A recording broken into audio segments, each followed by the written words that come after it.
Jesus Christ said, if you want to be big, you must become small. You must deny yourself.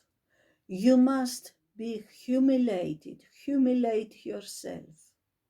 But what we have today, we have a lot of pastors, a lot of prophets, a lot of false prophets who want to be great names, who want to be millionaires or billionaires, who promise the Christians that they will reign before Jesus comes back.